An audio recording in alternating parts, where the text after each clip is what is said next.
There's a story told by a Zen master about a famous scholar who once visited him, eager to discuss enlightenment. The scholar arrived with a sense of importance. His name was known across provinces. He had written books, debated philosophers, and lectured about wisdom. He believed he had come to the master to confirm what he already knew. When they sat down for tea, the master poured him a cup. The tea filled to the brim, then spilled over, dripping onto the floor. The scholar quickly said, "It's overflowing." The master nodded, still pouring. "Exactly. Your mind is like this cup. How can I show you Zen unless you first empty it?" That story is ancient, but its message is eternal. The greatest obstacle to growth isn't ignorance, it's expertise. The more certain we become of what we know, the harder it becomes to learn something new. The Zen concept of Shoshin, or beginner's mind, teaches that true intelligence lies not in knowing everything, but in approaching life as though you know nothing. The master used to say that the expert's curse is subtle. It doesn't announce itself with arrogance. It hides inside confidence. It begins when you say, "I already know how this works," or "I've seen this before." Those sentences close the door to discovery. A full cup can hold no water. He once told the story of a calligrapher named Rio. Rio was renowned for his precision. Every stroke of his brush was exact, his technique unmatched. Yet one day, when asked to write a single character for a royal commission, his hand froze. Days passed, and still he couldn't paint. His skill had become his prison. He was haunted by the fear of imperfection. Desperate, Rio went to the mountains seeking advice from an old hermit known for his crude yet lively art. When Rio saw the hermit's work, he was shocked. The brushstrokes were wild, uneven, by all academic measures, wrong, but they were alive.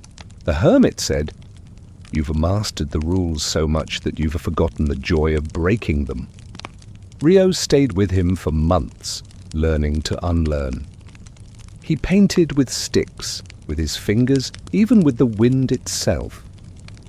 Slowly, his art returned, not perfect, but free. When he finally completed the commission, it was his simplest work ever, yet it breathed life. The master used that story to remind his students that the greatest wisdom begins when you allow yourself to forget what you think you know. The power of Shoshin lies in this freshness of not knowing. Imagine a child seeing the ocean for the first time. They don't analyze it, they don't compare it to lakes or rivers, they simply stare in wonder. That's beginner's mind, a state where everything is new again. The expert says, "I've seen 1,000 sunsets." The beginner says, "Look how the sky burns today." The master taught that the mind filled with assumptions cannot see what is right in front of it. When a scientist assumes an outcome, when a leader assumes a motive, when an artist assumes a style, clarity vanishes. A beginner's mind cuts through that fog. It lets you observe without bias, act without hesitation, and think without fear of being wrong. The master gave an example. A group of students once argued about how to solve a problem in the temple ES irrigation system. The older monks debated technical solutions. They spoke in complex terms and diagrams. But a young novice, sweeping nearby, simply said, "Why not dig a new channel around the blockage?" It was simple, unpolished, but it worked.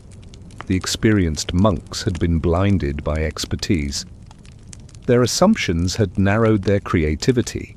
The novice, unburdened by knowing, saw the solution plainly. That's the paradox. The less you cling to knowledge, the more you see. The Zen master called this freedom through emptiness. When the mind stops labeling and judging, reality appears fresh, unfiltered. But this freedom requires humility, the humility to be wrong. Most people, the master said, are terrified of being corrected. The expert's ego depends on always being right. Yet in Shoshin, being wrong is sacred. It's the moment the door to learning opens. The student of beginner's mind welcomes correction not as humiliation, but as transformation. The master himself once told of his own teacher who, during a lecture, corrected him in front of hundreds of students. It was a small mistake, an incorrect reference to a verse, but it stung deeply. That night his pride burned, but his teacher found him meditating in frustration and said, "You are not upset because you were wrong. You are upset because you cannot stand not being perfect." That was the night he learned that imperfection is not failure, it is fuel. Every mistake is a lantern lighting the next step on your path. This humility connects directly to creativity.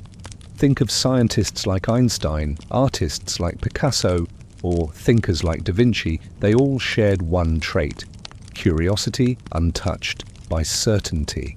Einstein once said he had no special talent, only passionate curiosity. Picasso said he spent his whole life learning to paint like a child again. Da Vinci filled his notebooks not with conclusions but with questions. These were masters who lived in perpetual beginner's mind. The master compared this way of living to a river. Knowledge, like water, must flow. The moment it becomes stagnant, it begins to rot. Expertise, when hoarded or frozen, loses its vitality. The expert tries to protect what they know. The beginner lets knowledge move through them, constantly renewed. He would demonstrate this by pouring water into a bowl. "If I stop pouring," he said, "the surface becomes still and reflects only what it already knows. But when I keep pouring, it ripples, changes, and reflects everything around it. The ripples are learning, the stillness is pride." That is the difference between static perfection and continuous flow. The expert builds walls to protect their castle of knowledge. The beginner builds bridges to expand it. Life itself is movement. When you cling too tightly to what you know, you resist that natural current, but when you stay open, you move with it, allowing growth to happen effortlessly. The final truth the master revealed is that infinite potential exists only in an empty mind. He described the mind like a vast field. Every belief, every certainty is a rock taking up space. If the field is filled with rocks, nothing new can grow. But when you clear the field, when you remove the weight of past knowledge, the pride of success, you create space for infinite possibilities. That space is not ignorance, it is readiness. He once said to his students, "If you want the universe to fill your cup, you must first let it be empty." Innovation, creativity, and wisdom are not born from knowing more, they are born from seeing clearly. A cluttered mind cannot receive insight because it is too busy defending itself. An open mind welcomes truth, no matter where it comes from. To live with beginner's mind means you are always evolving, never finished. It means that every conversation, every failure, every breath becomes an opportunity to learn. It means realizing that mastery is not the end of learning, it is the beginning of unlearning. Imagine approaching life like a traveler in a foreign land. Every face, every sound, every scent is new. You observe with attention, listen with care, and act without preconceptions. That is how a Zen master approaches even the simplest task, making tea, sweeping the floor, walking down a path. Each moment is treated as if it were the first and the last. The master concluded his teaching with a quiet smile. "The most intelligent man is the one who knows he does not know," he said, "because his mind is a sky without clouds, ready for any sunrise." In the modern world, where everyone fights to appear certain, confident, and knowledgeable, this lesson is radical. We are taught to collect degrees, opinions, and achievements, but perhaps wisdom lies in releasing them. When you empty your mind, you return to a natural curiosity, a state where learning becomes joy instead of obligation.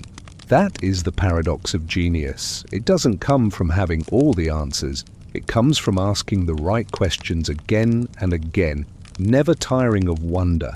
The mind that stays curious never ages, never stagnates, and never finishes its education. So the next time you feel sure of something, pause. Pour a little tea out of your cup. Make space for surprise. See the world as if it were brand new. You may find that the answers you were chasing have been sitting quietly in front of you all along. And if this story reminded you to stay curious, to unlearn, and keep growing, then let that curiosity guide you further. Because here at The Fictionist, we explore not just stories, but the truths hidden beneath them, the kind that change how you see the world. So, if you found meaning in this story of the beginner's mind, don't forget to like, comment, and subscribe to The Fictionist, because the moment you think you've learned enough, that's when your real education begins.